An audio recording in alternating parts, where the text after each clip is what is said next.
Hi friends, welcome to my YouTube channel. இன்றைக்கி நம்ம வந்து ஜிகேல பாகம் 2 என்ன பார்க்க போகிறோன்னா, இன்றைக்கி நடந்த குரூப் 4 எக்ஸாமோட ஆன்சர் ஜிகே தான் பார்க்க போகிறோம்.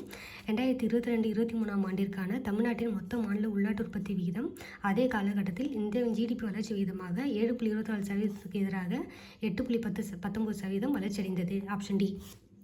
அடுத்து, மங்கள மாலை திட்டம் 2012-13 அறிமுகப்படுத்தப்பட்டது. அனாதை பெண்களுக்கு தகுந்த மணமகன் கிடைக்க வழிவகை செய்கிறது. ஏ மற்றும் ஆர் ரெண்டும் சரி. ஆர் என்பது ஏயின் சரியான விளக்கம்.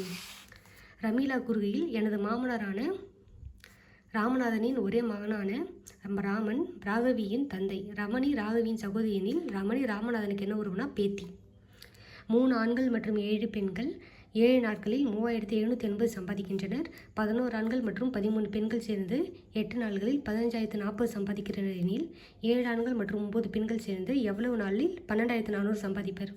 ஆப்ஷன் சி, 10 நாளில்.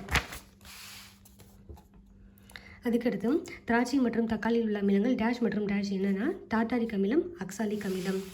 சமக்ர சிக்ஷா அபியான் திட்டத்தின் நோக்கம். இதில் நோக்கம் 2 எடுத்துக்கலாம். பொது கல்வியுடன் தொழிற்கல்வியை இணைப்பது, அப்புறம் பொது கல்வியுடன் ஆசிரியர் கல்வியை இணைப்பது. டிஎன்பிஎஸ்சியோட கீ வரும்போது இதை நம்ம கரெக்டாக செக் பண்ணிக்கலாம். அம்பேத்கர் ஒரு வாழ்க்கை என்னும் புத்தகத்தை எழுதியவர் யாருன்னா சசி தரூர். அரப்பார்களால் அறியப்படாத விலங்கு எது அப்படின்னா ஆப்ஷன் சி, குதிரை. கீழே கொடுக்கப்பட்ட குழுக்களை காலவரிசைப்படி எழுதுக. ஜி.கே. ராவ் குழு 1985, பல்வேந்திராய் மெத்தா குழு 1957, சிங்வி குழு 1986, அசோக் மெத்தா குழு 1977. இந்த கொஷின் எப்போவுமே கேட்டுட்டு இருக்காங்க. இந்த ஆர்டர் படி நம்ம எழுதணும்னா ஆன்சர் ஆப்ஷன் டி. சுதேசி நீராவி கப்பல் கம்பெனியின் ஆரம்ப முதலீட்டு தொகை எவ்வளோனா ரூபாய் 10 லட்சம். டேஷ் புரட்சிகர நடவடிக்கைகளுக்காக ராம் பிரசாத் பிஸ்மில் மற்றும் அஷ்ரஃப் பாகுல்லா கானும் கைது செய்யப்பட்டு சிறை தண்டனை விதிக்கப்பட்டது. எதுக்காகனா காக்க கோரி. ராமும் அஷ்பகுல்லாவும் காக்கா காக்கான்னு கத்துறது அப்படின்னு ஞாபகம் வச்சுக்கோங்க.